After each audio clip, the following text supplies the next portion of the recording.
Jacqui, Poetic Hour. So hey y'all, it feels so good to be back amongst family, first of all. I joined Rhyme N Chatt when I was just 14 years old. And Rhyme N Chatt was the first place I ever did a poem out loud. I was so shy and I was so painfully introverted. But Rhyme N Chatt really became a safe space for me. And now I'm able to teach teens how to do the same thing. And it's just awesome. So in the spirit of courage, I want to do one of the bravest pieces I pretty much do on stage. It's about addiction, but it's shaped as a love poem. So It's called Fire. Open letter to Mr. Fire. Dear old flame, tonight my thirst writes, and I'm hungry.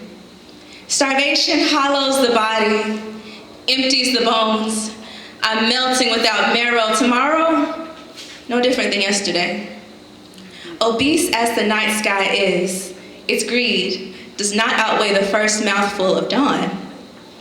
As nice as sobriety may be, there will never be a state of mind sweeter than this supernatural high, metaphysical and cosmic. I've been skywriting your name with my fingertips. Wow. Hands still limp, limbs lethargically standing loose, seeking the refuge of your spine. Standing here, I'm still standing here, half a skeleton.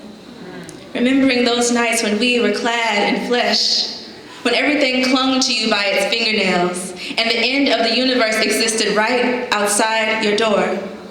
The cracked edge of what had just begun to harden, lingering on the tips of our tongues, our mouths, 2 Mack trucks on a suicide mission, 1,000 miles per hour towards your face, we crashed. Sweating bones and salted brows. Exploding, we emitted universes and planets, galaxies that expanded across your living room. This Big Bang never hid behind a theory. Enough truth to hurt just as bad as it was beautiful. Felt too good to last and lasted too long to forget and walk away from. People like us don't know how to fall, only crash. Even when we know the ground is coming, we learn the choreography to gravity. And when we land, I'll still be playing cartographer across the map of your torso, down your xylophone ribs. Then I'll find the Everest in your eyes as I start to climb. I'll scale the ridges of your cheekbones, then lay hammock soft in the crescent of your right dimple. Yesterday, I heard cherry blossoms in your wishing well throat. Closing my eyes, I tossed my coin fragrance into the phone, making a wish on the aroma of our conversation. Did you hear it? I'm sorry. I promised I wouldn't do this. And I swear I didn't mean to wake you. It's just the tweaking monsters know your number better than anyone. 4 nights ago, confession melted like sugar in your mouth, and now I'm just wondering when. When will you save me from the withdrawals, the starving? I am a lioness, and I prey on you like a cannibal saying grace. There is a hollow caught in my veins, liver, lung, gut, stomach. I am not whole. Should I forgive myself for taking a hit of you in the first place? Wipe the songs from my tongue, try to forget, delete the numbered photographs, or merely admit I'm human.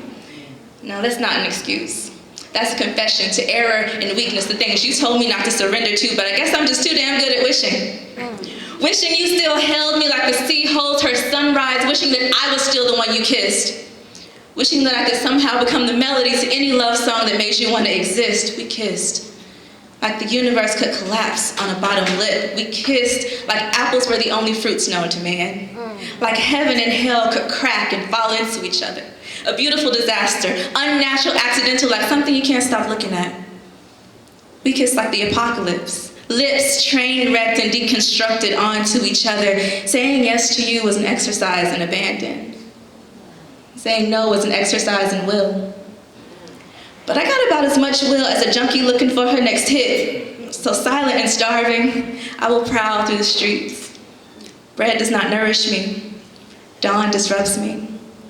All night I will hunt for the liquid measure of your steps until you find me again.